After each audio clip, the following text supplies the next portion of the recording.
What's up, guys? Today we're taking a look at one of the coolest gaming keyboards that I've seen in quite a long time. It's the Cyborg S.T.R.I.K.E 7, and it actually comes with 7 different modular parts that you can put together in different configurations, and we're going to show you all that, so let's take a look.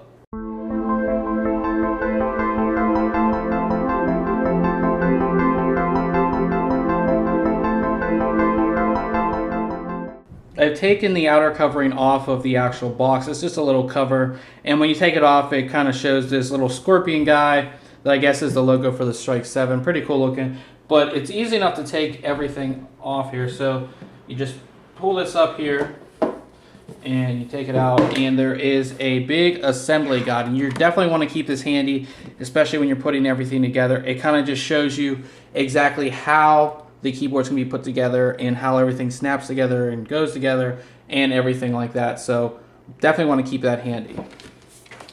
Now our first piece is the main keyboard piece, and if you notice, you can tell that it is a little bit smaller than your normal keyboard here. So this is the main keyboard piece, and it is just a basic kind of keyboard layout here. Very large space button right there. The keys seem very responsive too. I kind of like that. You do have a function key down here, which you can see right there. And these cool, the whole entire part of this has this sort of, it's not that much rubberized, but it just feels really, really nice right along here. So that is very, very cool. And all the components, the keyboard components, they're all backlit, and they're all RGB backlit. What that means is that any color that you want, you can make these, which is really, really cool. WASD keys do have little arrows on them. I'm not sure if you guys can see that if I get real close.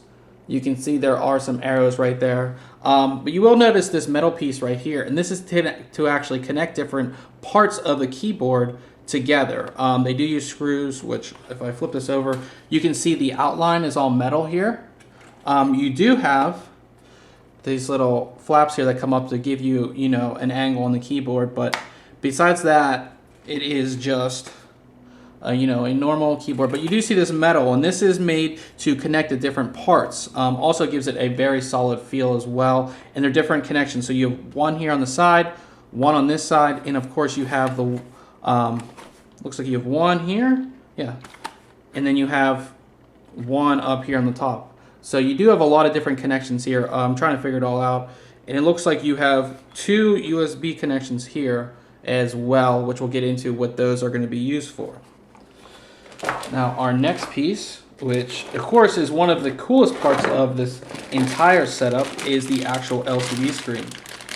Not many keyboards have this type of LCD screen, so you can see the long braided cable that it comes with a bunch of different connections. Again, we're going to go over all of that, of course, in our installation. But again, you do have a very large braided cable right there, and this is the actual LCD screen itself. So as you can see, it connects down into the keyboard here, again with screws. And you have a bunch of different buttons on it, different things. And we are going to do a follow-up video going over all of the functions of the actual LCD and the keyboard itself. So this is just sort of an introductory video, but this is what the LCD screen looks like. And you can see there are 2 mini USB ports right there, which again, probably going to be used to connect this to the keyboard or to your PC. The next part is the number pad, and this is actually a pretty large number pad.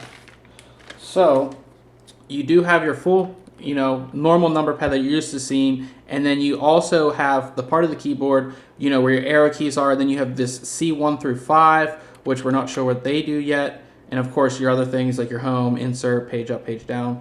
And again, this has this really cool feel, and this is actually going to connect to the main keyboard, or a lot of people that I've seen who have already got this keyboard, they're using this as sort of a controller on the side of their keyboard, or it by itself, which again we're going to go into.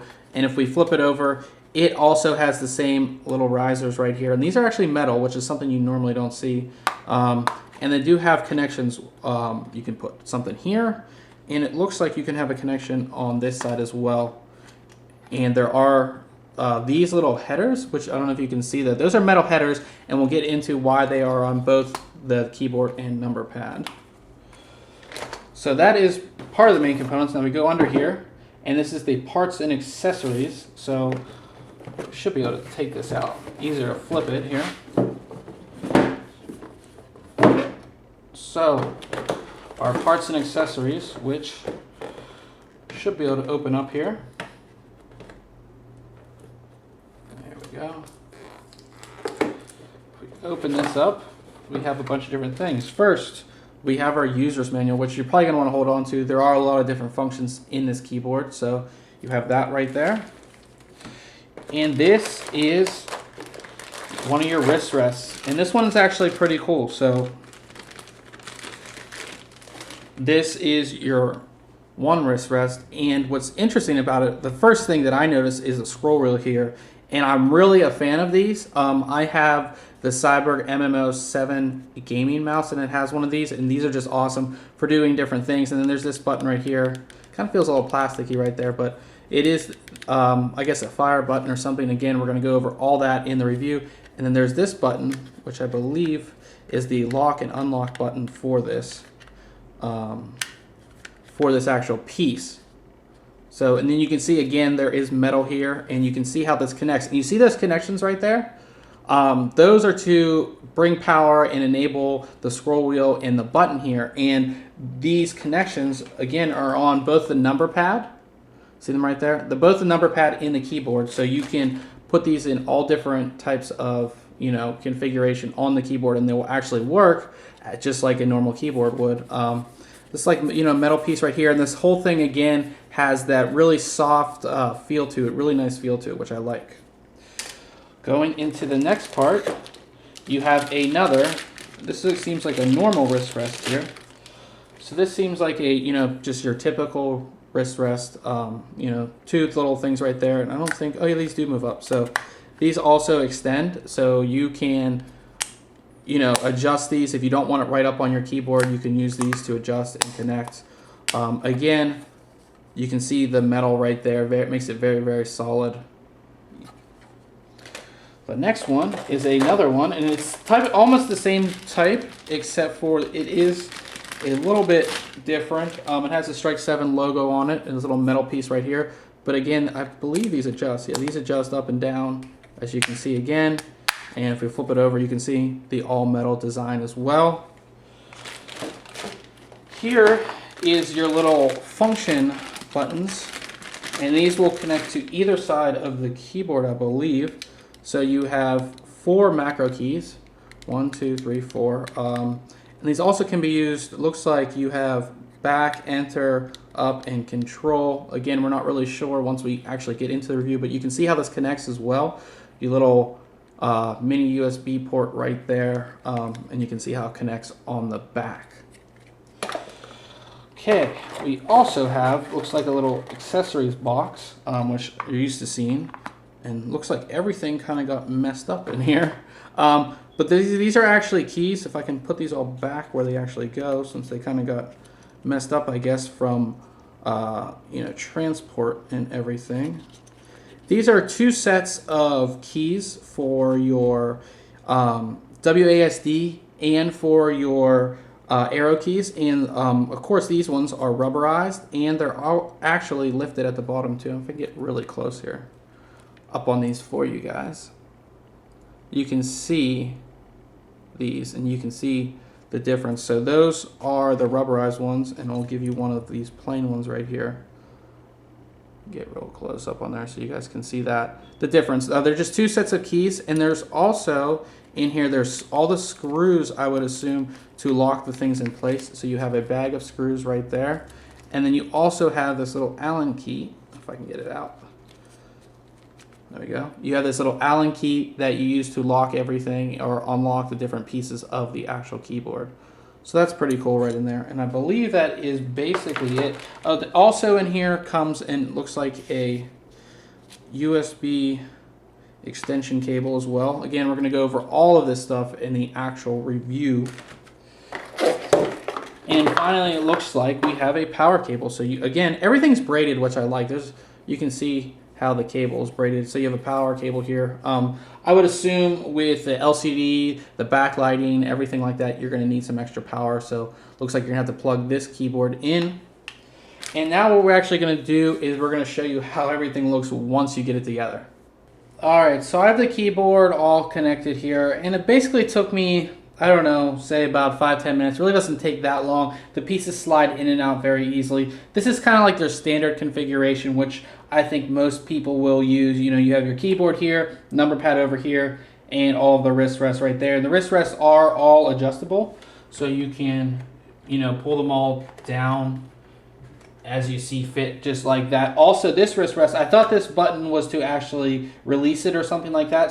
So you can see this wrist rest is kind of on an angle up.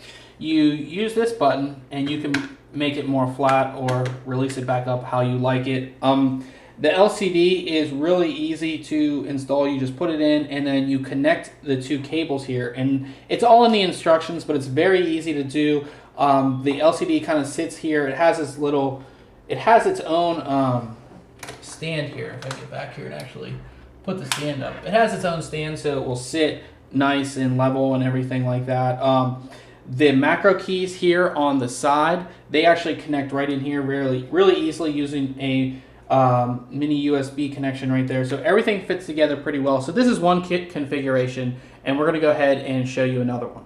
Here's another configuration without the number pad. So you don't want to use the number pad, you just don't like it, you think it takes up space or something like that. This is a really compact version of what you can have. Everything will still work just fine. You just have it without the number pad, which again is very easy to take off and remove. Very simple. So we'll go to the final configuration, which is even smaller. So here is our third and final configuration, and as you can see, this really turns the Strike 7 into sort of a gamepad. So we're using the number pad here, and of course this wrist rest that does have the button and the scroll wheel here, and with the macros on the side, you can really turn this into sort of like a gamepad, or sort of like a macro pad or something like that for, say, like an MMO, especially with the LCD and everything like that. It's going to be really cool. But this is the third and final configuration. I'm pretty sure there's some other ones that you can do, but those are the three main ones that we wanted to highlight. Make sure you check back very soon on ThinkComputers.org for the full written review. Also, we're going to be doing a follow-up video that shows the keyboard all lit up and going over all of the functions of the LCD. So check back for that. And remember, if you like our unboxing videos, why don't you subscribe? Catch you guys later.